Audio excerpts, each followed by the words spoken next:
આંતરરાષ્ટ્રીય યુવા વર્ષના ઉપક્રમે 1985માં ભારત સરકારે એક મહત્વપૂર્ણ નિર્ણય લીધો હતો. સ્વામી વિવેકાનંદના જન્મદિન 12મી જાન્યુઆરીને પ્રતિ વર્ષે રાષ્ટ્રીય યુવા દિનના રૂપમાં ઉજવવો. ભારત સરકારે આનું કારણ આપતા કહ્યું હતું કે એવું જોવામાં આવે છે કે સ્વામી વિવેકાનંદનું જીવન અને દર્શન અને જે આદર્શનું એમણે પાલન કર્યું તથા જેમનો એમણે ઉપદેશ આપ્યો એ ભારતના યુવા વર્ગ માટે પ્રેરણાનો મહાસ્ત્રોત બની શકે તેમ છે.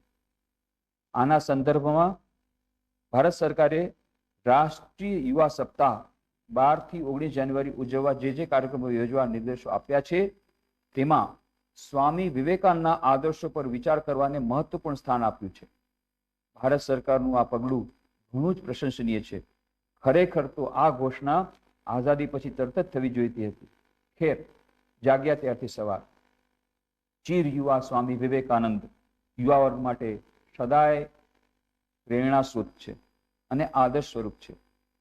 સ્વામી વિવેકાનંદે 39 વર્ષની યુવા વર્ષ વયમાં તો મહાસમાધિ લઈ લીધી અને આમ પોતાની યુવાવસ્થામાં જ એમણે મહાનતાના શિખરો આંબી લીધા હતા. ભૌતિક રૂપે તથા ભાવ રૂપે બંને રીતે તેઓ સદા યુવા રહ્યા.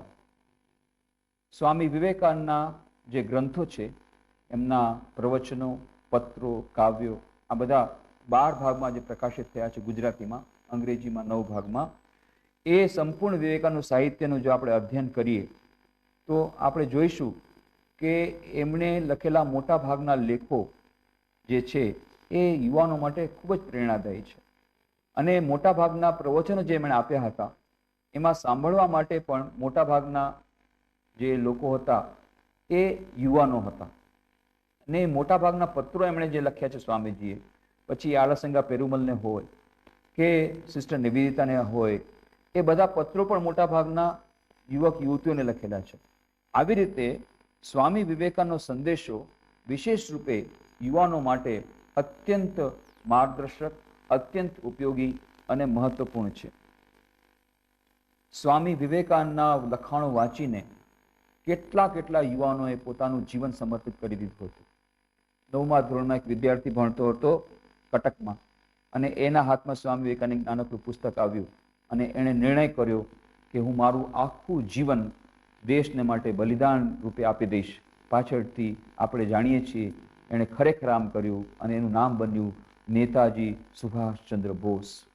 આપણા દેશના જેટલા મહાપુરુષો થઈ ગયા, મહાન ક્રાંતિવીરો થઈ ગયા, મહાન દેશભક્તો થઈ ગયા, એ બધાના પ્રેરણાસ્ત્રોત હતા સ્વામી વિવેકાનંદના પુસ્તકો.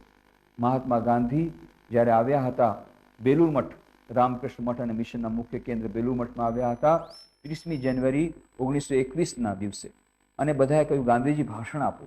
ત્યારે ગાંધીજી કહ્યું હું ભાષણ આપવા નથી આવ્યો, હું તો મહામાનવ સ્વામી વિવેકાનંદના ચરણોમાં પોતાની શ્રદ્ધાંજલિ દેવા આવ્યો છું. પરંતુ અહીંયા ઉપસ્થિત લોકોને હું એક જ વાત કહીશ, જ્યારે મહાન સ્થળ પર આવ્યા છો ત્યારે ખાલી હાથે પાછા ફરશો નહીં. અહીંયાની કે અખૂટ પ્રેરણા પોતાના હૃદયમાં લઈને જજો. અને પછી ગાંધીજી કહ્યું સ્વામી વિવેકાનંદના પુસ્તકોનું અધ્યયન કરજો. મેં પોતે સ્વામી વિવેકાનંદના પુસ્તકો વાંચ્યા છે અને સ્વામી વિવેકાનંદના પુસ્તકો વાંચ્યા બાદ મારામાં રહેલી દેશભક્તિ 1000 ગણી વધી ગઈ. આમ આપણા દેશના મહાપુરુષો જેટલા થઈ ગયા, ક્રાંતિવીરો થઈ ગયા, દેશભક્તો થઈ ગયા, એ એમને પ્રેરણા આપતા હતા સ્વામી વિવેકાનંદના પુસ્તકો. ડૉક્ટર રાધાકૃષ્ણન તો ત્યાં સુધી કહે છે જ્યારે અમે અમારા મિત્રોને પત્રો લખતા ત્યારે એ પત્રોમાં સ્વામી વિવેકાનંદના પત્રોને ટાંકી દેતા, કારણ કે ત્યારના વખતમાં સ્વામી વિવેકાનંદના પત્રોની પુસ્તકની આપ-લે કરવી એ જોખમ ભરેલું હતું, કારણ કે બ્રિટિશ સરકારની નજર એ લોકો પર જતી જે લોકો સ્વામી વિવેકાનંદના પત્રોની કે સ્વામી વિવેકાનંદના પુસ્તકોની આપ-લે કરતા.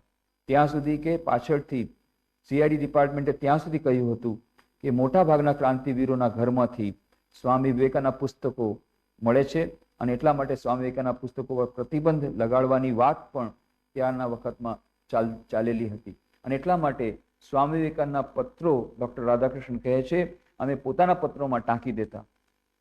આવી રીતે આપણા દેશના જેટલા મહાપુરુષો થઈ ગયા, જેટલા ક્રાંતિવીરો થઈ ગયા, એ બધાના પ્રેરણાસ્ત્રોત સ્વામી વિવેકાનંદના પુસ્તકો હતા.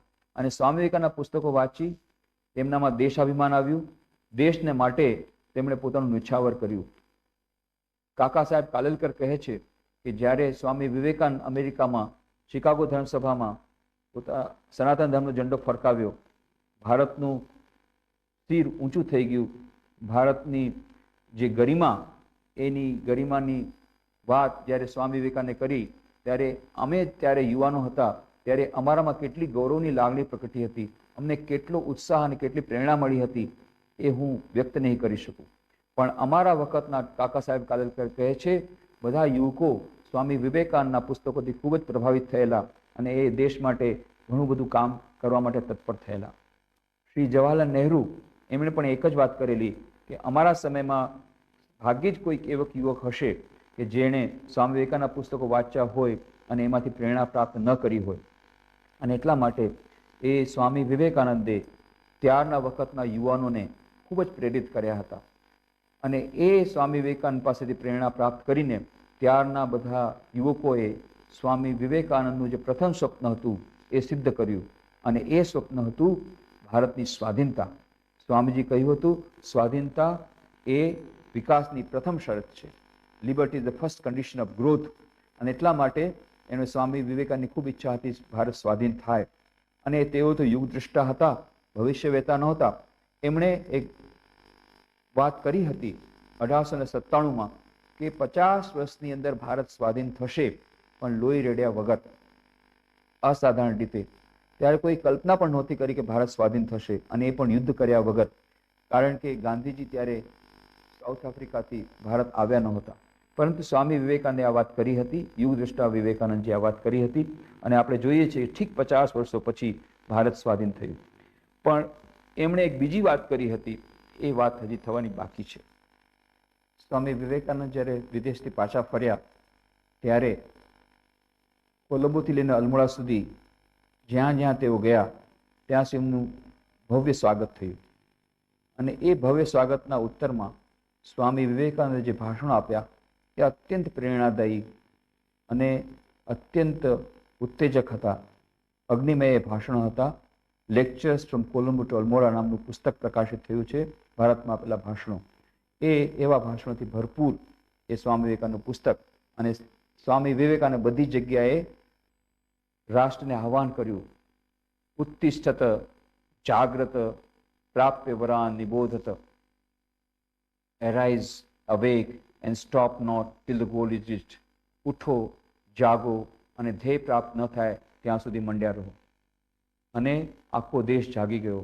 1000 વર્ષની ગુલામીની બેડીઓથી જે જકડાયેલો જે દેશ હતો એ જાગી ગયો, દેશવાસીઓ જાગી ગયા. અને આપણે જોઈએ છીએ એ યુવાનોએ પાછળથી સ્વામી વિવેકાનંદના પ્રથમ સ્વપ્નને સિદ્ધ કર્યું, અને એ છે ભારતની સ્વાધીનતા. પરંતુ સ્વામી વિવેકાનંદનું બીજું સ્વપ્ન પૂરું થવાનું બાકી છે, અને એ જે સ્વામીજીએ વાત કરી હતી એ ભારતનો સમસ્ત વિશ્વ પર વિજય પોતાની આધ્યાત્મિક સંસ્કૃતિ દ્વારા. અને એટલા માટે આપણે ફરીથી કમર કસવી પડશે. આપણે સ્વામીજીનો સંદેશો ફરીથી યાદ કરવો પડશે. સ્વામીજી કહ્યું હતું, ઉઠો, જાગો અને ધ્યેય પ્રાપ્ત ન થાય ત્યાં સુધી મંડ્યા રહો. આપણે ઉઠ્યા, જાગ્યા, સ્વાધીનતા પ્રાપ્ત કરી, પણ ફરી પાછા સૂઈ ગયા. પણ સ્વામીજી એમ નહોતું કહ્યું ઉઠો, જાગો અને સૂઈ જાઓ.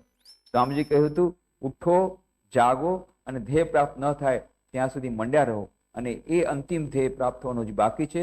હજી ભારતે સમસ્ત વિશ્વ પર પહેલા નંબરનો દેશ થવાનું બાકી છે.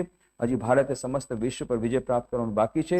અને એટલા માટે આપણા યુવકોએ ફરી એકવાર ઉઠવું પડશે, જાગવું પડશે, મોહ નિદ્રા ત્યાગવી પડશે, પાશ્ચાત્ય સંસ્કૃતિના આંધળા અનુકરણોમાંથી પોતાની જાતને બચાવવી પડશે.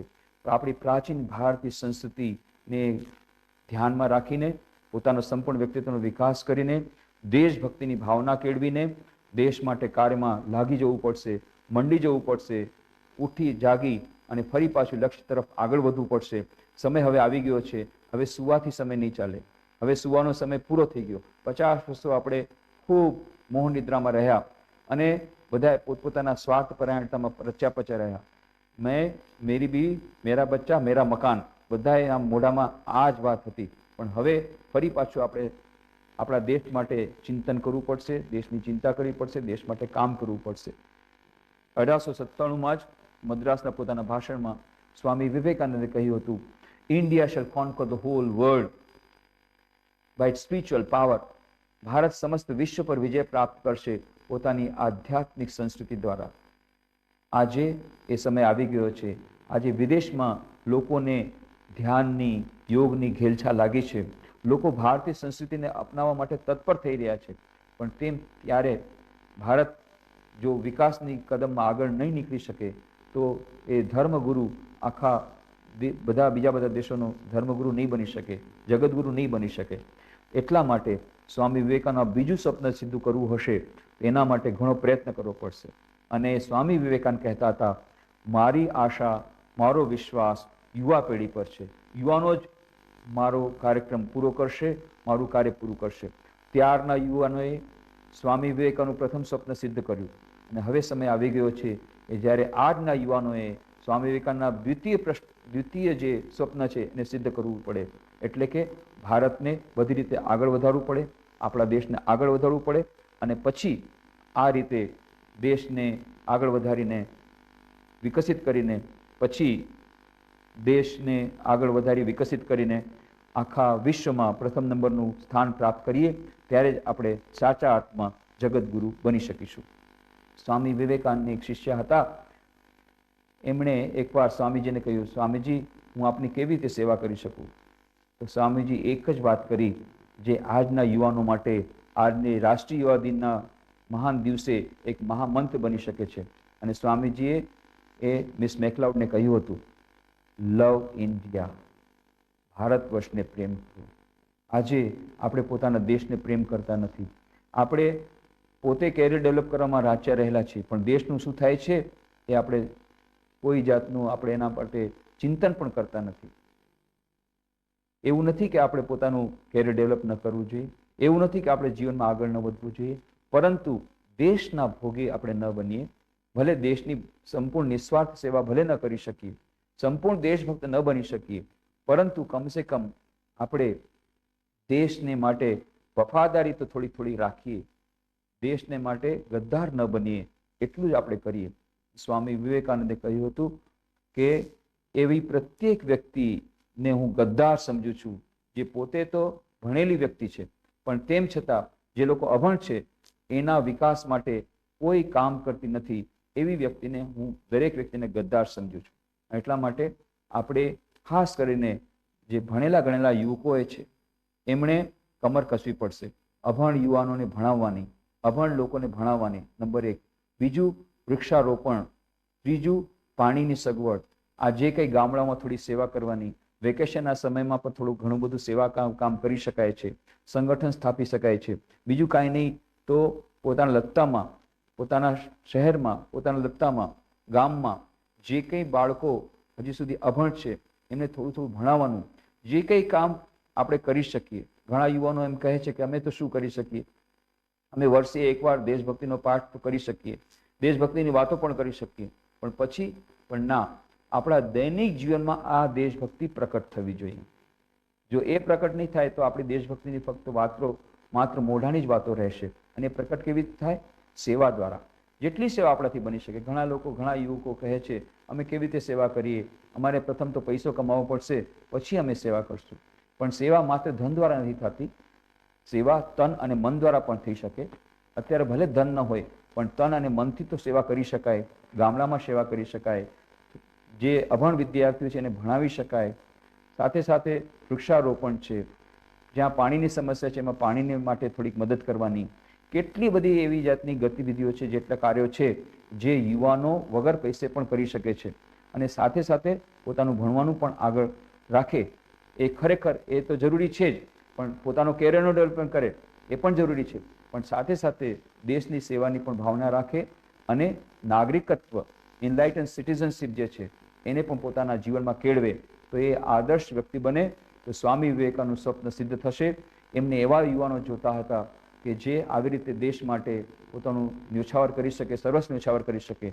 એટલું આપણે ન પણ કરી શકીએ, પણ જો યુવકો આટલું પણ કરે, પોતાનું કેરિયર પણ ડેવલપ કરે, સાથે સાથે દેશભક્તિની થોડી ભાવના કેળવે અને દૈનિક જીવનમાં થોડી થોડી સેવાની ભાવના અપનાવે તો પણ સ્વામી વિવેકાનંદનું સ્વપ્ન સિદ્ધ થશે અને ભારત સમસ્ત વિશ્વમાં પ્રથમ નંબર આવી જશે. જે કલ્પના સ્વામી વિવેકાનંદે કરી હતી એ ફળીભૂત થશે. આજે રાષ્ટ્રીય યુવા દિનના ઉપલક્ષમાં આપણે બધા આટલો નિર્ધાર કરીએ કે સ્વામી વિવેકાનંદના ઉપદેશ પ્રમાણે આપણે પોતાની જાતને દેશની સેવામાં સમર્પિત કરીશું. ભલે પોતાના જીવનમાં આગળ વધીશું, પણ સાથે સાથે દેશ સેવાનું પણ એમનું જે સ્વપ્ન હતું એ સિદ્ધ કરવાનો પ્રયત્ન કરશું.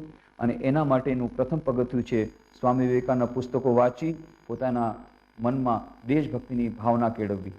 આવી રીતે જો આપણે સ્વામી વિવેકાનંદના ગ્રંથોનું અધ્યયન કરવાનો પ્રયત્ન કરીશું તો જરૂરથી આપણે સ્વામી વિવેકાનંદનું સ્વપ્ન સિદ્ધ કરી શકીશું, અને તો જ આપણો આ રાષ્ટ્રીયવાદીની ઉજવણી સાર્થક થશે.